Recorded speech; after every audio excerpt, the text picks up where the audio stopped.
Towards the end of the 1960s, America's long-running war in Vietnam sparked a wave of demonstrations by students around the world. Meanwhile, the civil rights movement was campaigning against black inequality. And issues of social and economic injustice stoked waves of student demonstrations over the whole of Western Europe. In London, student unrest at the London School of Economics spread to other colleges. And to the horror of councillors in Surrey, protesters at Guildford School of Art staged the longest ever student occupation in British history. My name's Claudia and I'm from Woking near Guildford.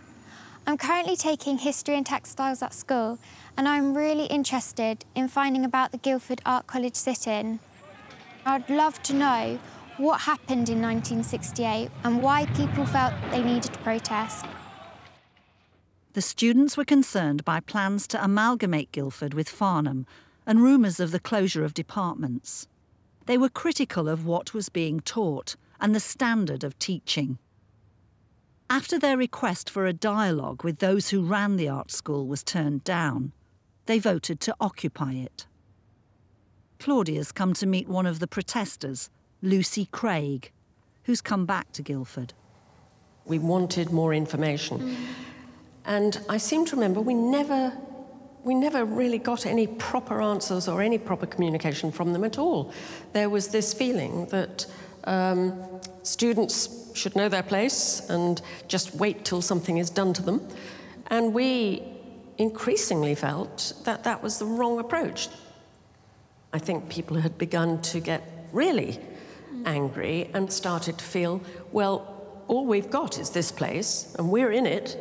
We've got the upper hand in that respect, and we will wait here until the governors come back with some answers for us. What was the atmosphere like when you were staying in the college during the sit-in? At the beginning, it was very stimulating, and we'd talk and talk and talk into the night. So did that mean that people were staying here for like 24 hours? Oh, yeah. There were people here 24 hours a day, 7 days a week.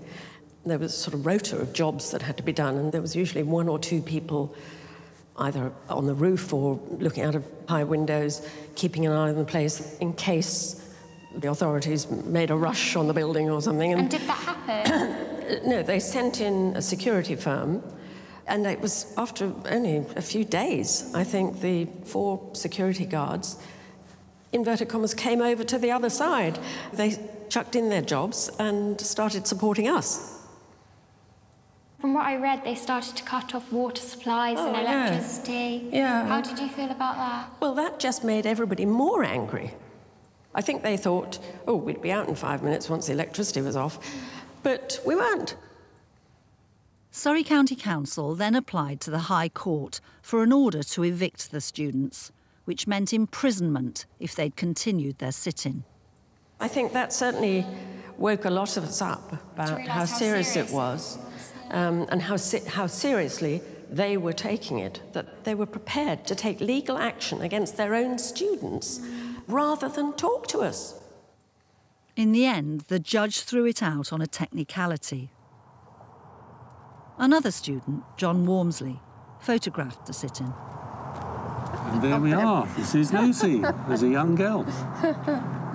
This writing, was that the protesters? Those are all the names of the staff who were sacked. The staff wanted the place to improve, and so they... Some of the staff. Most of those staff were not on our side, if I can put it that way. Now, the principal, Tom Arnold. Oh, yes, Tom Arnold. That's right. He tried to be conciliatory, didn't he? He tried, but I think he was under the thumb of all the governors. Yeah. And these governors really had no idea what they were doing. Yeah. I think 1 or 2 was ex-brigadiers and... Yes, and I expect they held their own in the golf club. In July, after an 8-week occupation, the students left the building.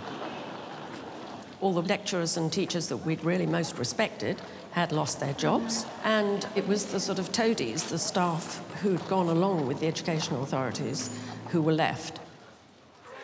Surrey County Council also had to reverse their decision to sack 7 full-time staff after a long campaign by the teachers, their trade union and some students.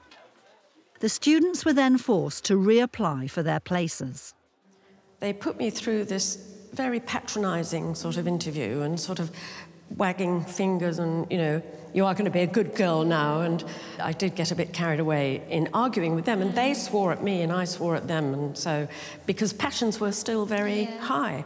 And so they wrote my parents, not me, they wrote my parents a letter saying that Lucia's attitude was not conducive to, you know, it being a good idea for me to come back here. So, so I would not be allowed back in. And on the first day of term, my parents came with me, and we saw the head of department, and basically said, "I'm staying." And so they, I think, rather than start another performance of legal stuff and so on, they thought she'll be quieter if she's in than if she's out. Claudia's discovered an article about the sit-in by journalist Peter Wilby. She wants to ask him what British students were rebelling about, given that higher education was available for just a privileged few, less than 10% of young people. Nuclear war was then a very present and immediate threat, and everybody was conscious of that. So there was a feeling, well, there must be a better way of arranging things other than a world in which everybody could be annihilated at any moment. So the other feeling amongst young people was that the best thing to do was to tear everything down and start again. Society was very paternalistic then. And when I say paternalistic, I mean paternalistic. It was men, almost exclusively, who ran everything. They were mostly people who had been educated at Oxford and Cambridge and had been to public schools. Well, you may say, what's changed? But I think it was even more pronounced then than it is now. And it was a society in which people at the top were very much handed things down from high, and everybody was expected to accept what they said and not really to question it. Working class people were not allowed to have any say at all, really. They were allowed to vote, but that was about it. There were quite a lot of things they were right to protest about. They were right about the nuclear bomb. I think they were also right about Vietnam, which was a cruel and unnecessary war. But of course, the great problem was that they had no real program for getting from where they were to where we should be. Their energies in the end were too dissipated. The targets were too wide-ranging and too diverse, really, to be effective in making larger, bigger social changes. But the Guildford sit-in did have one important legacy. After the protest, Government Circular 770 recommended that higher and further education colleges should give students and junior staff a say in how they were run. And today, all higher education establishments have students on their governing bodies. What they did, even though they didn't gain much themselves, it really affected the later generations in what input we give to our education. I think young people wanted to be involved in politics and to get their voices heard. It's made me more aware of what protest can achieve.